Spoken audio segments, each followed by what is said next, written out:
With the announcement of the original Xbox games coming to Xbox One, we found out a couple of tidbits exactly how it's going to work and what you should expect. Check it out.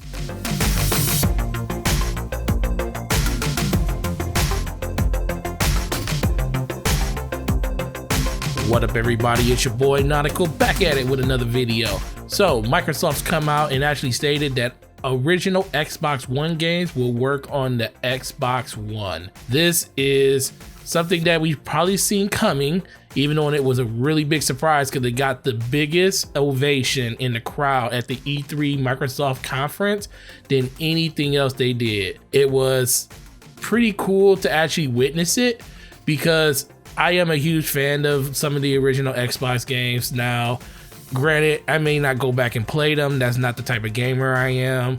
I do partake in some little things like that. And once you see them for what they really are, you come to realize that those games just don't age well. So they announced only really a couple of games that's actually coming over. The main one being Crimson Skies, which a lot of people really were looking forward to. And I heard it was actually playable on the actual Microsoft floor at E3. And people said it played really good, looked just as good as it looked back then. Now, some information has come out since that actual reveal, you know, talking about what you should expect when it comes to the backwards compatibility of these games. Now, we know with Xbox 360 being backwards compatible, you get better frame rates, you get slightly better visuals, and it depends basically on a game-to-game basis. Some games benefit a lot, some games don't benefit as much. Well, with the original Xbox games, you're really not going to see any type of tangible benefit when it comes to it. You're just going to be able to play those games on the platform. And they basically came out and announced and basically said that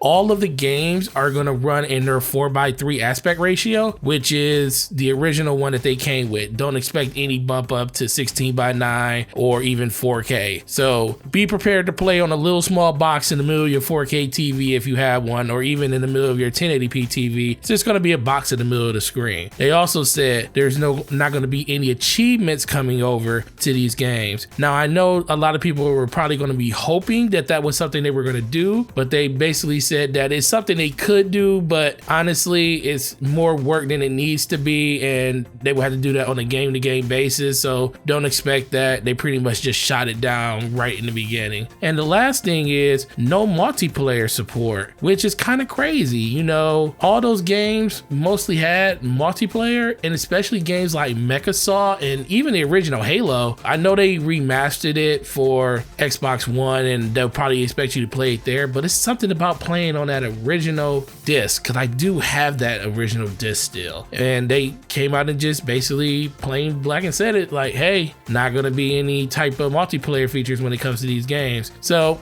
you'll be able to play like System Link. They did show that off at the E3 floor where you could System Link an Xbox One, an Xbox 360, a Xbox One S, and an Xbox One X, and actually play in a LAN environment, I should say, where you can play in a LAN environment and actually get the benefit of playing, you know, on your own TV and use that as your multiplayer hub. So guys, what do you think about this? Do you think that Microsoft should put in some type of achievement system for these games? Do you think this is even something that you're going to play? Do you think you're going to go back and play any of these original Xbox, I keep saying Xbox One, but it's just original Xbox games? Talk about it down in the comment section. Also, do you think that this is the right move for Microsoft? Do you think this is something they should be focusing on? Me personally, I don't think it's a problem with it. I just think that we want them to make better games in the future. And if they can bring the games that we want them to bring, this will just be icing on the cake for the most part. But guys, I appreciate you watching this video. Make sure you sub to the channel if you haven't. Make sure you like this video if you liked it. And like I always tell you, you have a great week, and I will see you in the next video. Peace.